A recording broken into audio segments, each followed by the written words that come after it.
Assalamualaikum warahmatullahi wabarakatuh. Anak-anak ibu semua, apa kabar hari ini? Masih semangat dong belajarnya? Setelah subtema 1 kemarin, kita adakan penilaian harian atau ulangan. Nah, jadi Anti sudah bisa dong menebak bagaimana sistem pembelajaran dengan Bu Tila. Setiap selesai subtema, kita akan adakan penilaian harian.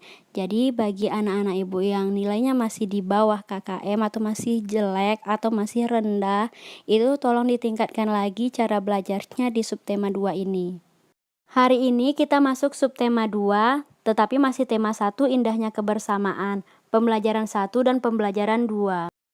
Sebelum kita mulai belajar, mari sama-sama kita baca zikir pagi. Allahumma inni as'aluka ilman nafi'an wa rizqan thayyiban wa amalan mutaqabbalan. Kali ini bahasa Indonesia kita akan menentukan gagasan pokok dan gagasan pendukung dalam bentuk diagram. Caranya yang pertama, Anti harus baca dulu dengan saksama, kemudian cermati kalimat pertama hingga kalimat terakhir, baru ditentukan gagasan pokok dan gagasan pendukung. Setelah itu, gagasan pokoknya diletak di bagian tengah-tengah, yang cabang-cabangnya itu tempat untuk gagasan pendukung. Contoh, perhatikan teks di slide. Nah, teks ini pernah Ibu jadikan soal di subtema 1 kemarin.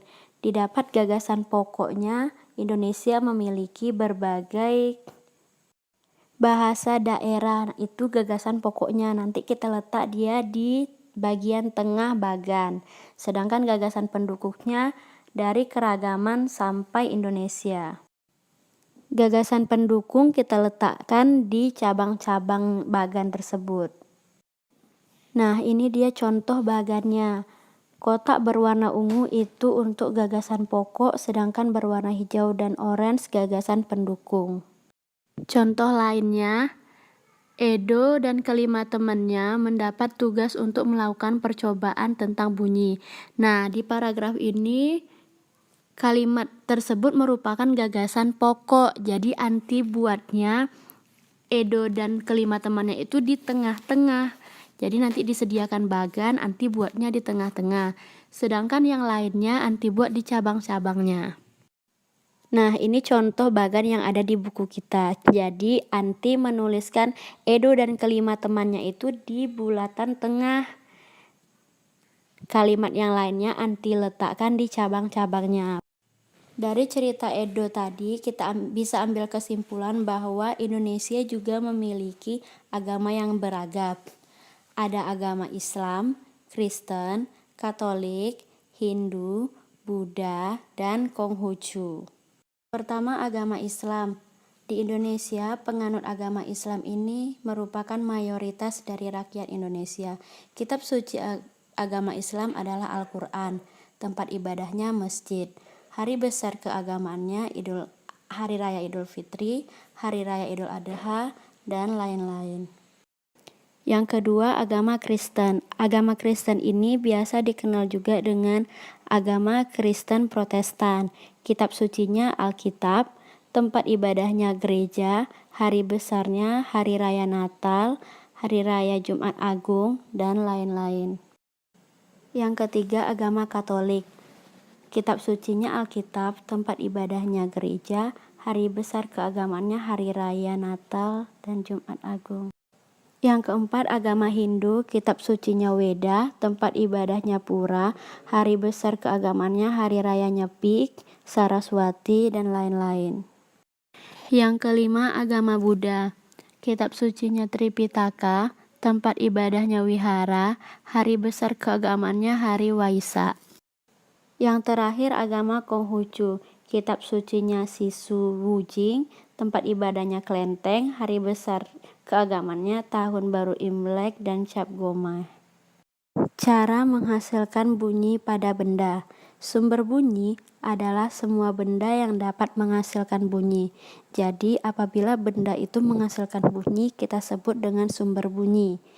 Bunyi hanya bisa dihasilkan oleh benda yang bergetar. Contoh dari sumber bunyi antara lain adalah alat musik, di antaranya biola. Biola menghasilkan bunyi dengan cara digesek. Marakas menghasilkan bunyi dengan cara digoyangkan, sedangkan gendang menghasilkan bunyi dengan cara dipukul.